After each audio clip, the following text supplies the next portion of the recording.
Yes po. Introduce ko na din po Sir Joel from Cinema Bravo, Sir Richard, Lionheart TV, Miss Kate, Random Republica, Sir Naz, Pelikula Mania, si Pau po from TikTok, then si Marlu from Islang Pelikula. Okay lang. Diyan lang po yan. Sige. Hello? Joel, matakaw ka daw. Sobra. Malakas kumain, lalo na kapag yung mga eksena namin katulad nung kanina. Galing kami sa parang gubat eh. So pagod-pagod kami kanina dun sa eksena. And wala eh, sabi nga namin, wala, extra rice na to after. Kasi kanina consistent si Kim at si ikaw daw yung nakakaband nila lalo na sa snacks. Yeah. Lagi kaming yun ay lokohan namin, lagi kami pumupunta sa room ng mga girls na may dalang mga merienda, may mga baon ng mga chips, chocolates. So, kinukulit na lang namin sila pag merienda tayo. Kumusta naman yung experience mo dito sa I'm very happy, I'm very honored na napasama ako sa teleserye na kasama ng asawa ko sa entertainment group. Siyempre nung una, paano ko ba sasabihin? Masaya ako kasi nabigyan nila ako ng chance to act for GMA. This is my very first project sa Kapuso Network. So, sobrang saya ko na napasama ko sa grupo na maalaga. Tapos, syempre, binusisi namin yung mga eksena, yung script, and ayun, syempre, directorial skill yan. Hindi kami pinapabayaan sa set. Each character, each actor, actress na nasa set, inaalagaan niya para syempre pantay-pantay kami kapag nakita kami sa screen. So, ayun, I'm very happy na hindi namin inisip na hahaba kami ng ganitong kahaba. Syempre yung sa script namin, parang ginagawa na namin, hindi ko alam kung pwede din sabihin, pero ayun, honestly, parang ginagawa na namin yung towards the ending. So, biglang boom! Tumaas. So, nabigyan kami ng chance to give justice pa dun sa ibang characters. Kasi syempre, nag-focus siya with the character of River, Jasmine, Lizelle, and my character, Leon. So, ngayon, nabibigyan ng plot, story arc yung ibang mga characters like yun, sila Billy, sila Kim, sila Tita Oro. So, madami pa silang mapapanood sa mga susunod na mga episode. Because yun nga, dun sa pagbigay sa amin ng extension, nabigyan kami ng chance to give justice for every character. In terms of growth, no, yung character mo yung parang may pinaka-growth. Kasi kung bad girl, soft na si... Paano ko ba maiaan yun? Naging oo eh. Kasi, nung una, nung napag-usapan namin ni Direk Luis kasi yung character of yun, parang straight, lang talaga siya. Parang straight, kontrabida. Oo, parang doon siya sa character arc na gano'n. Kaya lang nung hindi ko alam kung saan nag-start, pero nung binabasa na namin yung script, bigla na lang siya nagkaroon ng angle with Christy, yung kay Jasmine, nagkaroon siya ng angle with yun nga, kay Raver. So, usually, ang alam ko kasi dapat ako yung parang alakdan, yung parang kay Luis Ontiveros na character. Alam mo yun, parang consistently na dyan siya making the lives of each character parang miserable. Yun yung pagkakaintindi ko sa nung nagkaroon kami ng pag-uusap. Pero yun yan, bigyan ng chance, bigyan ng arc na maganda. So, yung binigay naman natin yung makakaya natin. At least, nagugustuhan ng viewers, nagugustuhan ng management. I'm very happy na, yun.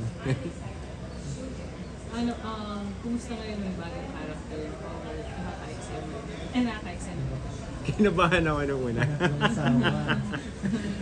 Lumabas na yung isa pa sa mga manggugulo sa buhay nila Jordan, Christy, and kinabahan, syempre at first, kasi 1 year na kami halos magkakasama nila Jasmine. So nung pumasok siya, iba pang mga characters na pumasok. Nagkaroon ng, syempre ng change dun sa what do you call this, yung sa dynamics ng each character. So, nag-adjust kami lahat halos kung paano namin a-attack yan. Syempre ganoon naman ang teleserye, hindi naman siya straightforward na pwede mong gawin yung character arc na gagawin mo. Sometimes it changes talaga depending on the character story, kung ano man yung magugustuhan ng viewers, ng management and directors. So, yun, kinabahan kami at first, syempre.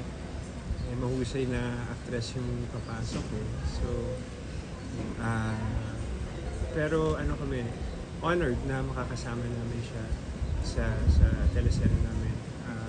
Happy kami na may bibigay niya yung talento niya sa amin, sa buong production. Yeah. Gusto naman mag-game with Kylie, magaan lang. Yun, magaan. Siya eh. Paano ko ba sasabihin? Yung mata niya kasi kapag tinitingnan mo, hindi mo siya matitigan maigi sa mga eksena. So napapagalitan ako, napagsasabihan ako ng directors na pati hindi ka tumingin, nahihiya po kasi ako. Kasi yung mata niya kasi Intimidating. sobra. Parang lahat ng tingin niya may meaning, lahat ng linya niya, nabibigyan niya ng subtext, so nabibigyan niya ng iba't ibang atake, mata pa lang yan, titingnan mo. So, yun, we're very happy na, nag-iba naman kami ngayon. So, di ba dati, lagi may away, may gano'n. So, ngayon naman parang, yun, nag-change naman yung style ng na parang titigan, puro subtext yung labanan, ng mga babae, ng mga lalaki. So, yun, we try different attacks dun sa mga characters. And I guess Kylie is one of the reasons why, alam mo yun, tinatry namin yung iba-ibang atake for the show. Para hindi din magsawa na puro away lang yung mga alam naman natin, nag-aaway sila lagi. Pero at least hindi magpa-plateau yung puro sigawan lang, agawan, ganyan. Ngayon naman siguro, puro titigan na lang sila. Puro subtext na lang yung gagawin. You're very busy, no? Kumusta naman yung fatherhood? Kasi pandemic ka syempre. Yes. Sabi ko kanina, gusto ko nang umuwi. Gusto ko nang mag-alaga. Kasi yung baby boy ko, kaka-start lang niya mag-school last week. So, preschool. Yeah. Tama ba? Preschool, yes. Nursery 1. Hindi ko maano kung ano. Pero laging 2 hours lang siya per everyday. Sabi ko at least, yun, dun sa mga free time ko, sa mga free days, yun, kami maghahatid ni Meme. Ngayon si Meme ang naghatid. So sabi ko, naiingit ako, gusto ko sana ako din makasama ako. Pero tomorrow naman yun, kahit puyat-puyat, go pa rin. Para lang makita ako yung reaction niya, kung anong ginagawa niya. Baka manakit siya, baka manakit siya, sumunod siya, kung ano man, para medyo makapigil tayo. So I'm happy na he gets to socialize. Kasi yun yung problem daw with the pandemic babies, na stuck daw sila sa loob ng bahay. So when it comes to socializing or getting to interact with other kids, medyo sila yung ilap. So ngayon parang they try to gather everyone na ulit. Pero hindi naman ganun kadami. There are 8 kids, toddlers na nandoon sa classroom. So very small lang. It's a parang play school lang din siya. So I'm happy na parang he gets to navigate his emotions para at least he gets to play, he gets to know how. Sobre. Yun yung sabi ni Meme, artista to. Pero, paano ba? Hindi pa namin masabi kasi gusto namin na magkaroon si Guido ng normal na paglaki. We want him to have yung school, yung play, madumihan, magano. So, yun, kaya medyo less si Meme with the photos on social media, with everything, because we really want him to have a very, very normal life, parang outside the limelight of the showbiz industry. Pero we're happy.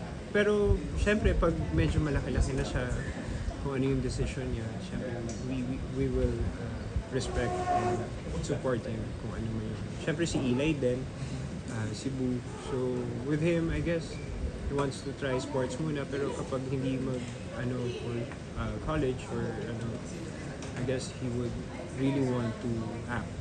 Yun yung sinabi ni Eli kay Meme at sa akin. Sorry, he's based in Cebu now. Ha? He's based in Cebu. No.